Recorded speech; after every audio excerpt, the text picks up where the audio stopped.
ऐसा पिछले हमने देखा था सोने से 3 फुट पहले। उसके बाद आगे हम देखते हैं दृढ़ता में एक 50 सेंट का सबक। श्रीमान डार्बी के हार्वर्ड नॉक विश्वविद्यालय में अपनी डिग्री प्राप्त करने और सोने की खनन के कारोबार में अपने अनुभव से लाभ उठाने का फैसला करने के तुरंत बाद ही उनके पास एक अवसर से सौभाग्य उपस्थित था, जिसने उसके सामने साबित किया कि जरूरी नहीं कि नहीं का मतलब नहीं हो। एक दोपहर वह एक पुराने ज़माने की चक्की में गेहूं पिसाने में अपने अंकल की मदद कर रहे थे। अंकल एक बड़े खेत संचालित करते थे, जिस पर बहुत से काले बटाईदार किसान रहते थे। बहुत धीरे से दरवाज़ा खुला और एक छोटी सी कली बच्ची बटाईदार की बेटी अंदर आई और दरवाजे के पास खड़ी हो गई। अंकल ने ऊपर नज़रें घुमाई, बच्चे को देखा और बुरी तरह से उस पर चिल्लाया। बोले, तुम क्या चाहती हो? बच्ची ने नरमी से जवाब दिया, मेरी माँ कहती है उसे 50 सेंट भेज दो। मैं ऐसा नहीं करूँगा, अंकल ने जवाब दिया। अब तुम घर भागो। हाँ, बच्ची ने उत्तर दिया, लेकिन वह गई नहीं। अंकल अपने काम में लगे गए। वह अपने काम में इतने व्यस्त हो गए कि उन्होंने यह देखने पर जरा भी ध्यान नहीं दिया कि वह बच्ची गई नहीं है। तब उन्होंने दोबारा ऊपर देखा और उसे अब भी वहाँ खड़े देखा तो वह उस पर चिल्लाए, मैंने तुम्हें अपने घर जाने के लिए कहा था, अब जाओ, नहीं तो मैं तुम्हारे पास आता हूँ। छोटी लड़की ने कहा, ठीक है, लेकिन वह 1 इंच भी नहीं हिली। अंकल ने अनाज की बोरी, जिसे वह मील हॉपर में डालने वाले थे, पटक दी। बैरल का एक डंडा उठाया और उन्होंने अपने चेहरे पर कठोरता से संकेत की एक अभिव्यक्ति के साथ बच्चे की ओर बढ़ना शुरू कर दिए। डार्बी ने अपने सांसें रोकी। वह निश्चिंत था। वह एक हत्या का गवाह बनने वाला था। वह जानता था कि उसके अंकल का गुस्सा तेज है। वह जानता था कि देश के उस हिस्से में काले बच्चों से गोरे लोगों की बात का विरोध करने की उम्मीद नहीं की जाती थी। जब अंकल उस जगह पहुँचे जहाँ वह बच्ची खड़ी थी, उसने तुरंत एक कदम आगे बढ़ा दिया, ऊपर उनकी आंखों में देखा और अपनी तीखी आवाज़ में पूरे जोर से चिल्लाई, मेरी माँ को 50 सेंट चाहिए। अंकल रुक गए। 1 मिनट के लिए उसे देखा और फिर धीरे धीरे बैरल वाला डंडा फर्श पर रख दिया।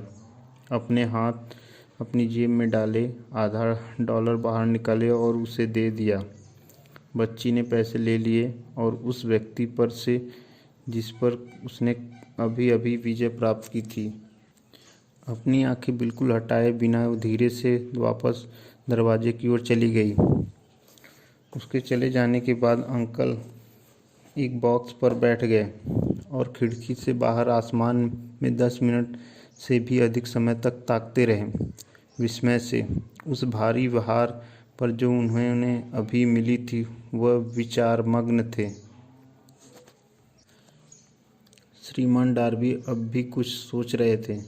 उनके सारे अनुभव में यह पहली बार था कि उसने किसी काले बच्चे को जानबूझकर किसी गोरे वयस्क व्यक्ति पर प्रभुत्व प्राप्त करते देखा। उसने यह कह दिया, उनके अंकल को क्या हुआ जिसके कारण उन्होंने अपनी बर्बरता खो दी और एक भेड़ के बच्चे की तरह विनम्र हो गए। उस बच्ची ने कौन सी अजीब शक्ति का इस्तेमाल किया जिसने उससे बड़े पर जीत दिला दी?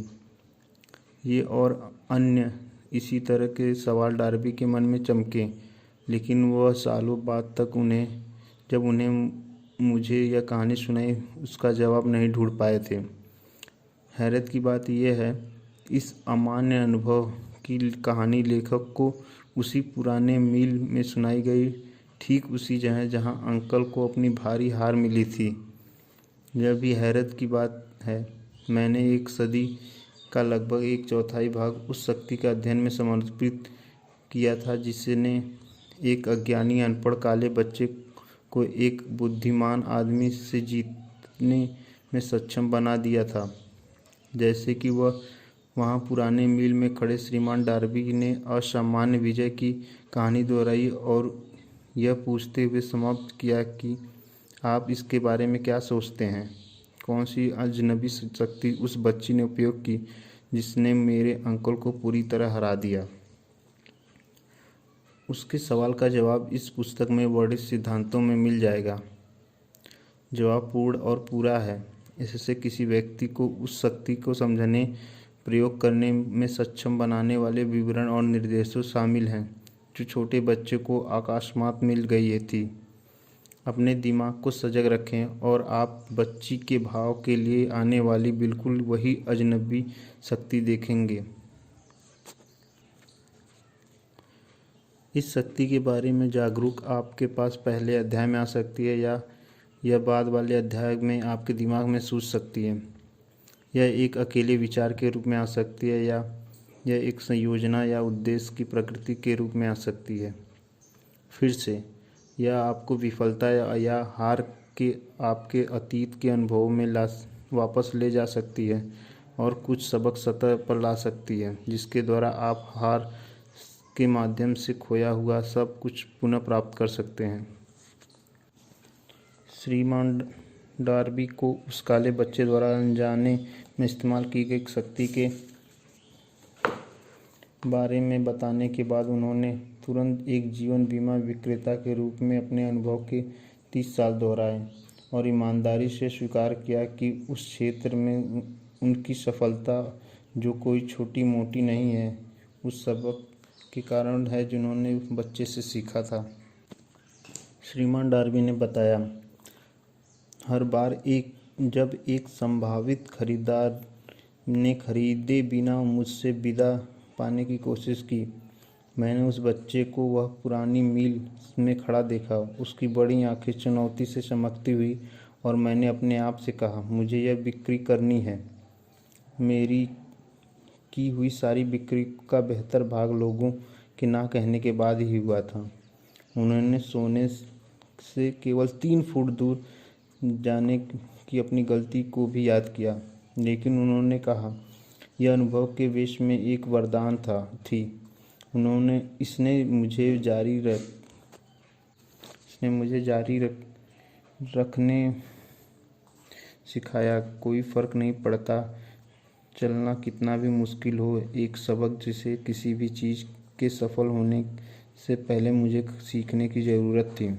श्रीमान डार्बी और उनके अंकल काली बच्ची और सोने की खान की यह कहानी है निस्संदेह उन सैकड़ों लोगों द्वारा पढ़ी गई जाएगी जो जीवन बीमा बेचकर अपना जीवन यापन करते हैं। और इन सब के लिए लेखक सुझाव की पेशकश करना चाहता है कि डार्बी हर साल $1,00,000 से अधिक जीवन बीमा बेचने की क्षमता के लिए इन दोनों अनुभवों का ऋणी है। जीवन अजनबी है और अक्सर अति सूक्ष्म। सफलता असफलताओं दोनों की जड़ें साधारण अनुभवों में ही होती हैं। श्रीमान डार्बी ने अनुभव काफ़ी सामान्य और सरल थे, फिर भी वे जीवन में उनके भाग्य का जवाब देते रहते हैं। इसलिए वे इतने ही महत्वपूर्ण थे जितना कि स्वयं जीवन। उनको इन दोनों नाटकीय अनुभवों से फ़ायदा हुआ कि उन्होंने उनका विश्लेषण किया और उनको सिखाया, सबक प्राप्त किया। लेकिन उस आदमी का क्या जिसके पास न समय है न ही ज्ञान की खोज में विफलता का अध्ययन करने का झुकाव जो सफलता की ओर ले जा सकता है। हार को अक्सर अवसर की सीढ़ियों में परिवर्तित करने की कला वह कहाँ है और कैसे है, सीखने वाला है। इन किताबों को उन्हीं सवालों में जवाब में लिखा गया था। इनके जवाब 13 सिद्धांतों का वर्णन कहे जाते थे। लेकिन याद रखें, जैसे जैसे आप पढ़ते हैं तो शायद उस सवाल का जिसने आपको जीवन में विचित्र और पर विचार करने का कारण दिया है, वो जवाब आप चाहते हो, वह शायद आपके अपने दिमाग में किसी और विचार, योजना या उद्देश्य के माध्यम से पाया जा सकता है, जो शायद पढ़ते हुए दिमाग में कौंध जाता है। एक ठोस विचार ही वह सब कुछ है एक ठोस विचार ही वह सब कुछ है जो आपको सफलता हासिल करने के लिए चाहिए। इस पुस्तक में वर्णित सिद्धांतों में उपयोगी अवधारणाएं बनाने के ज्ञात संबंधित तरीके और साधनों में से सबसे अच्छे और सबसे व्यावहारिक तरीके शामिल हैं। इससे पहले कि हम उन सिद्धांतों का वर्णन के लिए अपने दृष्टिकोण में आगे बढ़ें, हमें विश्वास करते हैं कि आप महत्वपूर्ण सुझाव प्राप्त करने के हकदार हैं। जब अमीरी आना शुरू होती है तो वह इतनी जल्दी आती है, ऐसी बड़ी बहुतायत में, कि आप आश्चर्य करते हैं कि ये उन सभी मंदी के सालों के दौरान कहाँ छुपी हुई थी। यह एक बयान चौंकाने वाला है और अन्य सब भी इसी तरह। जब हम आप धारणा को ध्यान कर मिलाते हैं कि अमीरी कठिन और लंबे समय तक काम करने वाली लोगों को ही मिलती है। जब आप सोचने और अमीर बनना शुरू करते हैं तो आप देखेंगे कि अमीरी मन की एक अवस्था है से उद्देश्य की एक निश्चितता के साथ है, बहुत थोड़ी या बिल्कुल भी नहीं मेहनत के साथ शुरू होती है। और हर अन्य व्यक्ति को जो यह जानने की रुचि लेनी चाहिए कि किस प्रकार दिमाग की उस अवस्था को प्राप्त किया जाए जो अमीरी को आकर्षित करेगा।